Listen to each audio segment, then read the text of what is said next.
6 de la tarde con 21 minutos. Continuamos en el poder de la palabra.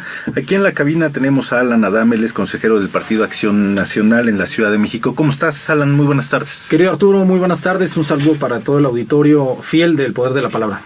Pues hay tema, ¿no? Hay tema en estos últimos días, que es el desabasto, la lucha también contra el huachicol, contra el robo de combustible que ha planteado el presidente de la República, Andrés Manuel López Obrador, desde la semana pasada. Hay declaraciones el día de ayer donde les dice que no está jugando a las vencidas y que a ver quién se cansa primero, si ellos o el gobierno federal. Pero también yo le planteaba hace un instante al doctor Jesús Corona esta situación del abandono o de también la mala estrategia, porque esto nos lo demuestra también, la mala estrategia del Partido Acción Nacional y la mala estrategia del Partido Revolucionario Institucional, primero con el gobierno de Felipe Calderón y luego con el gobierno del presidente Enrique Peña Nieto.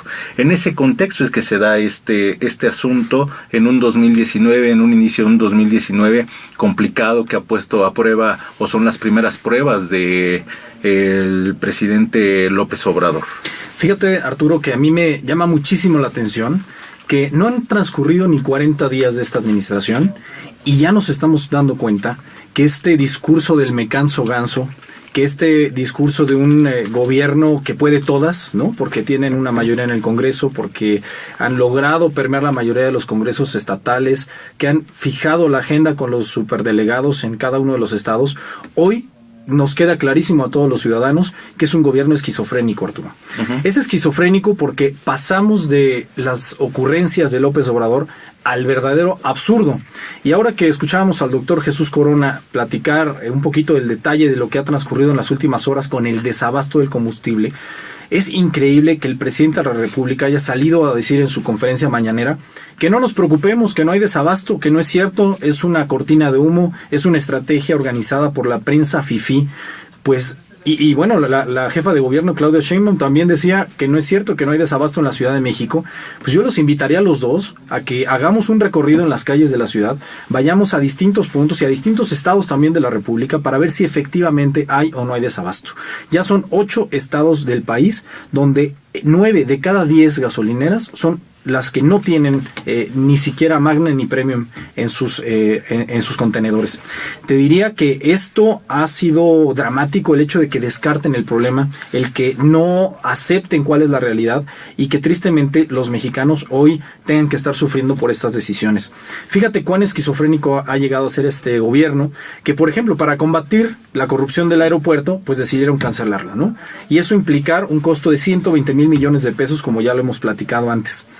Cuando el ZLN se levanta hace unos días por el anuncio del Tren Maya, pues también el gobierno de López Obrador desestimó el movimiento y la inconformidad del grupo zapatista.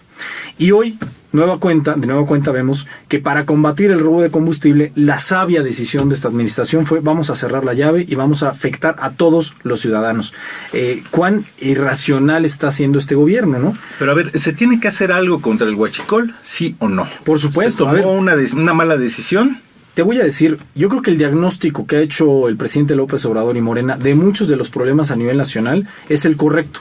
Es decir, evidentemente teníamos un problema gravísimo de robo de combustibles, algo así de más de 60,000 millones de pesos al año de robo de combustibles, era intolerable. De hecho, hoy Pemex, por ahí lo pueden ustedes encontrar, sí, lidera a todas las empresas petroleras del mundo en materia de deuda.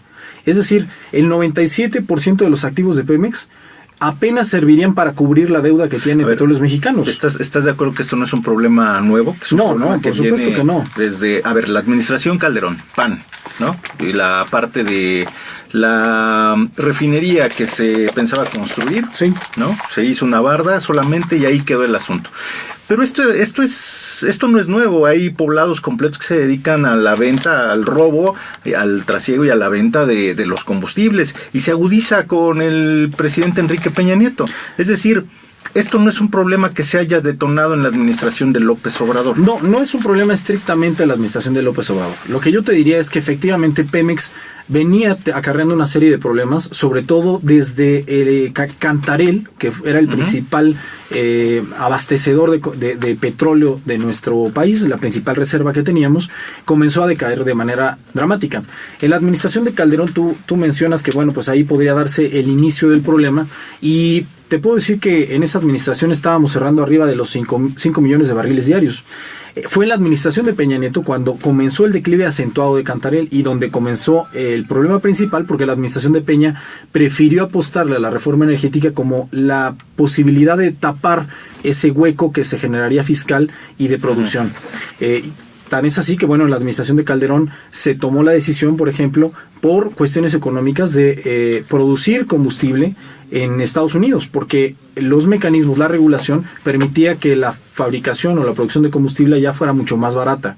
Y a final de cuentas eso repercutiera en el mercado y en beneficio de los ciudadanos. Habrá que recordar que cuando Calderón deja el gobierno, el litro de combustible estaba alrededor de 12 pesos. No teníamos ningún problema. No teníamos que estar tapando un déficit fiscal, por ejemplo, cargándole más impuestos a la gasolina.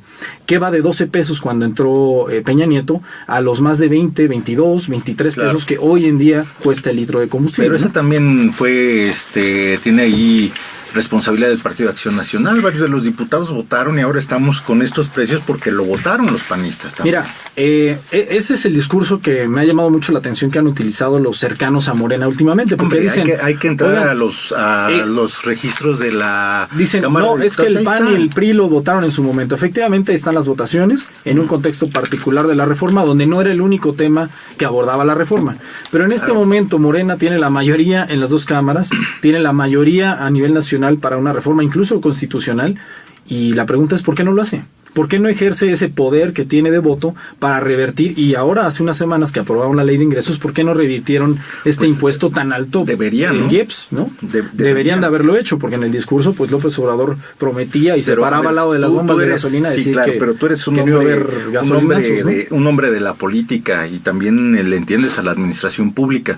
Si lo hace en este momento, ¿de dónde va a sacar el dinero? ¿De dónde va a obtener los dineros para todo lo que prometió? Pues del mismo lugar de donde él ha dicho que cómo va a pagar los 120,000 millones de pesos que cuesta la cancelación del aeropuerto, o de dónde va a sacar los más de 200,000 millones de pesos que va a costar toda su política social. Ahora imagínate, este gobierno parece especialista en los números alegres, ¿no? Claro. Ya ves que decían que había quien hacía números alegres, pero era un hombre triste, ¿no? Criticando por ahí a Mid.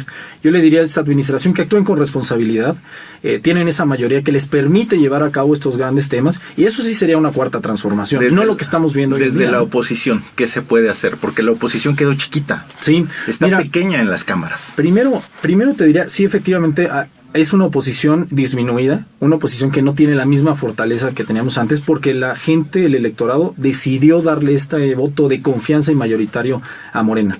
Pero yo creo que a unas cuantas semanas, miles de ciudadanos deben estarse verdaderamente lamentando ese voto de confianza, o por lo menos ya retirándolo, porque hoy en día pasar horas enteras formados para cargar combustible, a mí me llamaba la atención que decían, no podemos ser como Venezuela, México no puede llegar al nivel de Venezuela. Bueno, pues ya estamos viviendo lo mismo. Desabasto de combustibles y sobreprecios. Al nivel de Venezuela. Bueno, eso sí lo viven en Venezuela. Eso sí lo viven en Venezuela, siendo que es un país productor de petróleo igual que nosotros. Pero eso no nos pone al nivel de Venezuela. Bueno, esperemos que eso no, y que a lo largo del tiempo y en los 6 años que tengamos de administración nos sigamos poco a poco, y después hablemos del maíz, y después hablemos ya cuando haya escasez y saqueos, ¿no? Y demás, entonces hablamos de México al estilo Venezuela, pero no estamos en los niveles de Venezuela. Tú me decías qué hay que hacer. ¿Me dejas hacer una pausa? Claro, vamos a la pausa. 6 de la tarde con 30 minutos, pausa, regresamos.